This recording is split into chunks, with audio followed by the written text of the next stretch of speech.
여보, 아니 그게 말이야. 대체 어떻게 한 거야? 부인 안 하는 거 보니 저도 더 추궁할 것도 없었죠. 남편의 해명은 듣고 싶지 않았습니다. 알고 싶지가 않았어요. 솔직한 심정으로는 옆집 여자와 눈 맞은 얘기를 들으면 미쳐버릴 것만 같았습니다. 저는 영상 캡처한 사진을 보여줬습니다. 그걸 보더니 남편은 별말 없이 바로 미안하다고 시인하더군요. 미안하다 여보. 나도 금방 정리하려고 했는데 잘 안 되더라. 당신 하고 싶은 대로 해. 이혼하자고 하면 이혼해 줄게. 미안하다. 하지만 이렇게 된 건 당신도 잘못이 있어. 우리 신혼 이후로 지금까지 쭉 각방 쓴 건 알기나 해? 나한테 소홀한 건 당신 때문에 나도 불만 많았어. 그걸 말이라고 하니? 당신 바람 피우는 걸 내 탓을 해?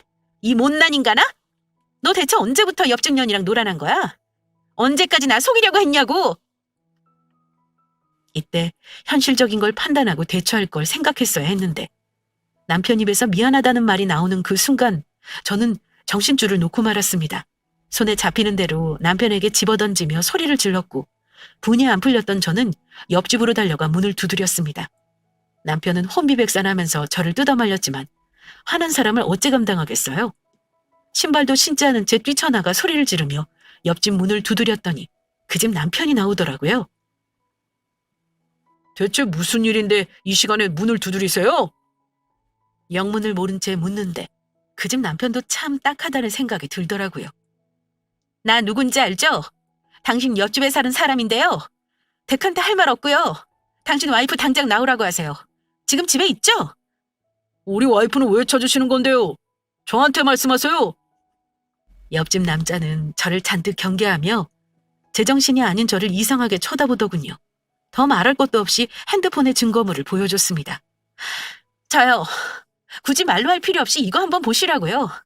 당신 와이프가 우리 집 뻔질나게 드나들면서 내 물건 훔치고 남편이랑 놀아난 거 몰랐죠? 하긴 알았으면 이러고 살 리가 없겠지. 똑똑히 보세요. 당신 와이프랑 우리 남편이 한 짓을. 당장 당신 와이프 나오라고 해요. 안 그럼 내가 들어가서 머리를 다 쥐어뜯을 테니까. 자기 와이프가 우리 집 거실을 들락거리는 걸 본 그 집 남편 표정. 제가 굳이 말 안 해도 어땠을지 다들 짐작하실 겁니다. 이거 정말 우리 집사람 얼굴 맞아요? 이게 우리 집사람이라고요? 못 믿겠다는 듯 혼자 정신줄 놓은 사람처럼 중얼거리길래 더 결정적인 사진을 하나 보여줬습니다. 그랬더니 옆집 남자는 자리에 아예 털썩 주저앉아 버렸고요. 저는 그 남자를 제치고 그 집 안으로 들어갔습니다. 거실로 들어가니 불안한 얼굴을 옆집 여자가 서 있더군요. 그 얼굴 보자마자 저도 이성을 잃고 소리를 지르며 그년 머리채부터 휘어잡았습니다. 야 이년아! 네가 인간이니? 어디 건드릴 게 없어서 남의 남편을 건드려. 너 오늘 나한테 한 번 반 죽어봐라. 저보다 키도 작고 체구도 작은 상간녀는 제가 흔드는 대로 속절없이 버둥거렸습니다. 저는 상간녀를 끌고 현관 밖으로 나왔습니다. 자기 남편에게 들킨 게 무섭지도 않은지 저한테 머리채를 잡힌 채 계속 소리를 지르더군요. 이거 놓고 얘기해요. 댁 남편한테 제가 먼저 접근한 거 아니라고요. 당신 남편이 제가 음식물 쓰레기 가지고 나가는 거 보고 대신 버려주면서 먼저 치근덕댄 거라니까요. 잡으려면 댁의 남편을 잡지 왜 나한테 그래요? 뭐? 이 못된 년아. 너도 같이 맞장구 쳤으니까 이런 일이 있는 거 아니야? 너 우리 집에서 내 물건을 왜 손댔어? 내 팔찌 어딨니? 당장 가져와. 너 계속 내 물건 훔쳐간 거 다 알고 있어. 절대 그냥 못 넘어가. 절대죄로 신고할 거니까 단단히 각오해. 남녀가 눈이 맞으려면 그렇게도 맞을 수 있는 거구나 처음 알았네요. 순순히 둘이 눈 맞은 사연까지 부는 거 보고 저는 완전히 이성을 잃고 그년을 마구 두들겨 패버렸습니다. 떠들썩한 소리에 윗집 아랫집에서 전부 구경을 나왔더군요. 저는 아랑곳하지 않고 남편 놈이 서 있는 복도에 그년을 내동댕이 쳤습니다.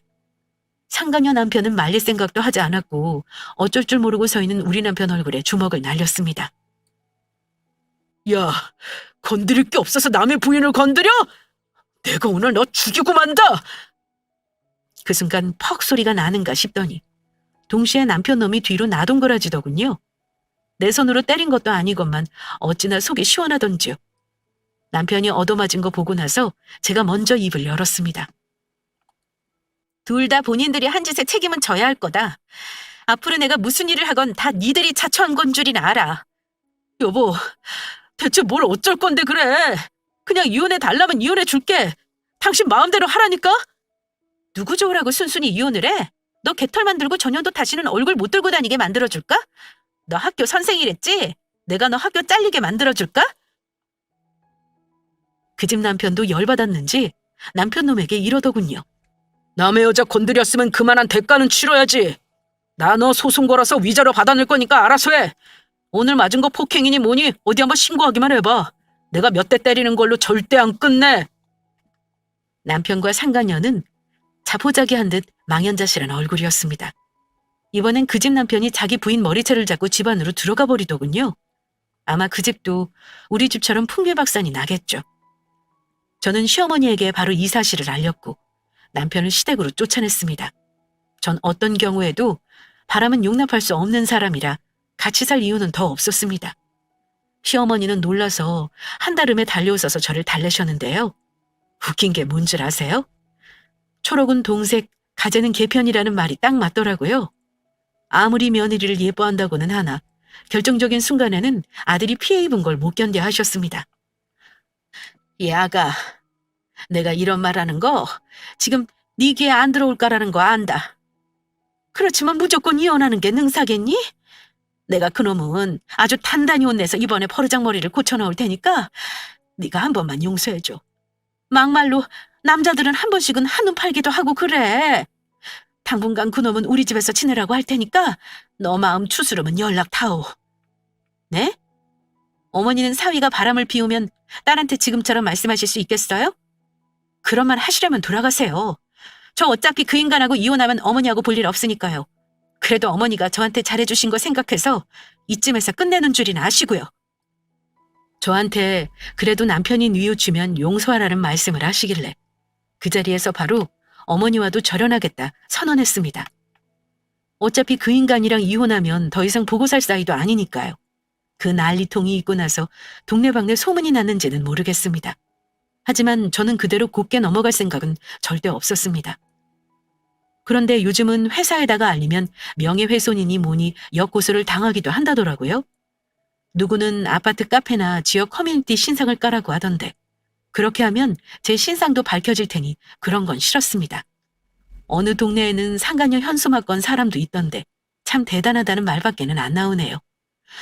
저는 제가 피곤해지는 소모적인 복수는 하기 싫었습니다. 그래서 복수는 법의 테두리 안에서 하기로 했습니다. 상간녀를 옆집에 두고 산다는 게 정신적으로 너무 힘들었는데요. 얼마 뒤 제가 소장 접수하고 그 집에 한 번 더 찾아갔습니다. 쫓겨난 줄 알았는데 정말 뻔뻔하게 그녀는 그 집에서 버티고 살더군요. 저는 괴로워서 남편을 쫓아내고도 친정에서 지내고 있었는데 말입니다. 문을 두드렸더니 웬일로 순순히 문을 열어주는 겁니다. 그리고는 저를 째려보면서 이러더군요. 소송을 하든 말든 마음대로 할 것이지 대체 왜 또 온 건데요? 당신만 가정 파탄난 줄 알아요? 나도 마찬가지라고요. 그리고 왜 나 절도로 고소했어요? 내가 팔찌 돌려줬잖아요. 참나, 적반하장도 유분수지. 그녀는 자기 가정 파탄났다며 제 탓을 하더군요. 게다가 제가 절도로 고소한 걸 따지기까지 했습니다. 아직 정신을 못 차렸구나 싶더군요. 저는 상간녀 소장을 그녀 얼굴에 집어던지고 이렇게 말했습니다. 너는 앞으로 절대 두 다리 뻗고 못 살 거야. 지금 남편이랑 이혼하고 혹여 재혼할 생각도 하지 마. 너 먼 훗날 재혼하거나 네가 애를 낳거나 그 애가 사춘기가 되고 결혼하게 될 때 그중에 네가 잃을 게 제일 많을 때쯤 내가 꼭 다시 찾아가서 망쳐줄 테니까 그런 줄 알아. 너 평생 나를 염두에 두고 살아야 할 거야. 나중에는 나를 원망하겠지. 근데 절대 나를 지우지 말고 네 시련이라 생각하지 마. 네가 자초한 일이니까. 네가 바라야 하는 건 내가 너를 완전히 잊어주길 바라야 하는 거 그거 하나야. 알겠어? 너 내 물건 가져간 거 나는 절대 합의 안 해줄 거고 너 범죄자 만들어버릴 거니까 그런 줄 알아. 그녀는 사람 잘못 건드린 걸 알아야 합니다. 폭풍 같은 현실이 지나가길 바라면서 시간이 지나면 잠잠해질 거라 생각하겠죠. 하지만 절대 죄는 없어지지 않는다는 걸 제가 몸소 보여줄 결심이었습니다. 가진 거 돈뿐인데 무서울 것도 없었어요. 저는 당장의 변호사 상담을 받고는 이혼 소송 절차를 시작했습니다. 그리고 상간녀 위자료 청구 소송도 같이 진행했어요. 위자료는 최대 금액인 3천만 원 청구했습니다. 그 와중에 남편 놈은 제가 무슨 짓을 할지 무서웠나 봅니다. 전화나 문자로 제발 직장에만 알리지 말아달라면 사정사정하대요. 회유했다가 협박했다가 혼자 북치고 장구치고 다 하길래 저는 대꾸도 안 하고 지켜봤습니다. 그리고 상간녀 소장 사본과 이혼 소장, 그리고 남편의 외도 내역에 대한 간략한 자료를 정리해 남편 회사 인사팀으로 보내버렸습니다. 품위 유지를 중시하는 회사니 그 다음은 알아서 처리할 거라 생각했습니다. 뭐 딱히 신분상 징계가 없더라도 회사에 소문이 날 거 아닌가요? 그것만으로도 충분했습니다. 남편 통장 잔고를 고려해 위자료도 4천만 원 청구했는데요. 남편이 본 소송 전 조정 기일에 와서는 저한테 다 죽어가는 소리로 이러더군요. 여보, 나 당신한테 위자료 주고 나면 진짜 빚만 남아. 나도 살 국리는 마련해줘야 할 거 아니야. 내가 지금 엄마랑 같이 살 수도 없고 차라리 집 팔아서 나 조금 주고 나머지는 당신이 다 가지면 안 되는 거야? 어차피 그 집 우리 결혼하고 산 거니까 나도 권리 있잖아. 웃기는 소리 마. 당신 이 집에 기여도 없는 거 내가 다 증명할 수 있거든? 기가 막힌다 정말. 어쩜 내 집에 권리가 있다는 깜찍한 소리를 할 수가 있어? 나 위자료만 받고 끝내려고 했는데 열받아서 안 되겠다. 당신 이 동네에서 얼굴 못 들고 다니게 해줘? 저는 법적인 테두리 안에서 할 수 있는 조치는 다 했습니다. 그런데도 남편의 태도를 보니 분이 안 풀리더라고요. 저는 이혼 소송 중에 떡집에 가서 백설기 떡을 한 말 맞췄습니다. 그리고 사장님에게 떡 포장 스티커에 글자를 새겨달라고 주문했어요. 우리 동 801호 802호에는 상간남과 상간녀가 삽니다. 떡집 사장님은 몇 번이나 저에게 문구를 확인하면서 제 눈치를 살피더군요. 손님, 정말 이렇게 써붙이는 거 맞을까요? 네, 맞아요. 설마 제가 장난치는 거겠어요? 저는 떡집 사장이 묻는 말에 아랑곳하지 않고 맞춘 떡을 가지고 돌아와 그날 우리 동 1층부터 25층까지 한 집도 빠짐없이 떡을 돌렸습니다. 아직도 잊을 수가 없네요. 제가 주는 떡을 받으면서 웃는 얼굴이 갑자기 당혹스러운 얼굴로 바뀌던 주민들의 모습 말입니다. 떡을 돌리며 801호는 이사 간다는 말도 덧붙였습니다. 아마 그 떡으로 인해 아파트에 서로 눈 맞은 연놈들이 있다는 소문은 날개를 달았을 거라 생각합니다. 며칠 후 남편이 어머니 통해 소문을 들었는지 꼴에 창피하긴 했나 봐요. 당신 참 대단하다. 꼭 이렇게까지 해서 나를 망신 주고 우리 어머니까지 얼굴 못 들고 다니게 해야겠어? 이제 속이 시원하니? 나 당신 위자료도 줘야 하고 옆집 남자한테 소송당한 것도 위자료 줘야 하는 거 알잖아. 이쯤 했으면 됐으니까 당신도 이제 그만해. 망신인 거 아는 사람이 대담하게 옆집 여자를 집에 들이니? 상간남 소송 당한 건 쌤통이네. 당신 그 집 남편한테 맞아 죽지 않은 걸 감사해야 할걸? 이런 일로 칼부림 나는 거 모르니? 아마 당분간 당신은 밤길 조심하고 살아야 할 거다. 옆집 남자는 역시나 예상대로 남편을 상대로 상간남 소송을 걸었더군요. 아마 그쪽도 이혼을 진행하고 있는 듯 했습니다. 결국 양쪽 집안이 전부 파탄이 나고 말았네요. 그 후 저는 살던 집을 전세주고 이사를 나왔습니다. 들은 바로는 옆집 남자는 여자를 친정으로 쫓아냈다고 하더라고요. 다행인지 불행인지 그 뒤로 얼굴을 마주친 적은 없었습니다. 이혼 소송은 당연히 제가 승소했고요. 위자료도 제가 원하는 금액으로 판결받았습니다. 이혼 소송 석 달 뒤 상간녀 소송이 끝나고 판결문을 받았습니다. 위자료는 1,800으로 나왔더라고요. 상간녀는 빨리 마무리 짓고 싶었는지 당장에 돈을 입금했더군요. 절도로 고소한 건은 검찰로 송치되고 나서 아마 벌금형을 받은 것 같았습니다. 아마 초범이니 그랬던가 봐요. 이 일로 상간녀 직장에서도 아마 톡톡히 곤욕을 치렀을 거라 예상합니다. 솔직히 저도 그 판결문 받고 정말 많이 고민했습니다. 상간녀의 학교에 뿌려버릴까? 그년 부모한테 보낼까? 어디 페북이나 인스타에 올릴까 하고요. 저더러 정신승리라 할 수도 있겠지만 이런 일은 직접 그 입장이 되어보지 않고서는 당하는 사람 심정 모릅니다. 그러니 남편이랑 상간녀 조져봤자 뭐하냐는 속없는 말은 삼가주시길 바랍니다. 당해보신 분들은 제 심정 잘 아실 겁니다. 상간녀 복수하고 싶다면 꼭 남편부터 잡으라는 말들도 하시는데 이런 말은 자기 일 아니라고 상간녀 편 들어주는 행동입니다. 하지만 이제 복수는 그쯤에서 그만두기로 했습니다. 이제는 그 에너지를 저에게로 돌려야겠다 싶어서요. 복수에 눈을 밝히고 있는 제 자신이 너무 불쌍하더라고요. 지금은 돈 버느라 제 삶이 너무 바쁜 나머지 앞만 보며 살고 있습니다. 혹시 지금 배우자가 바람이다 뭐다 해서 힘들어하시고 앞길이 막막해 하시는 분 있으신가요? 저는 워낙 냉정한 성격이긴 해도 상처받고 가슴 아팠던 건 사실입니다. 그래도 흔한 말로 살다 보니 괜찮아지네요. 내 주위에는 나보다 더 심한 일 겪은 사람도 있고 반대로 행복하게 지내는 사람도 있지만 정말 사람 사는 나름인 것 같아요. 이제는 복수가 부질없다 생각하긴 합니다만 단 한 가지 늘 머릿속에서 상상하는 게 있긴 합니다. 만약 훗날 전 남편이나 상간녀가 혹여 다른 사람하고 혼인을 한다면 저는 꼭 그 결혼식에 가보고 싶어요. 가서 상대방 부모나 가족에게 꼭 말해주고 싶습니다. 당신 사위, 당신 며느리가 이런 사람이었다고 말입니다. 이런 일이 일어나지 않더라도 언젠가는 천벌받을 거라 믿어 의심치 않습니다. 세상이 그런 거 아니겠어요? 인과응보라는 말 괜히 있는 거 아니라고 생각합니다. 그러니까 저와 같은 일을 겪은 모든 분들 부디 복수의 마음과 슬픔에서 빨리 탈출하시길 바랍니다. 그리고 배우자의 외도를 자기 탓으로 돌리는 일은 절대 없었으면 하네요. 잘못은 바람 피운 연놈들이지 그걸 알지 못한 내 탓이 아니라는 거 꼭 아시고요. 이혼 후에도 살 날은 길고 나를 아껴야 또 다른 행복이 온다는 것 늘 명심하시길 바랍니다. 제 이혼 사연은 여기까지입니다. 긴 사연 들어주신 구독자분들 감사드립니다.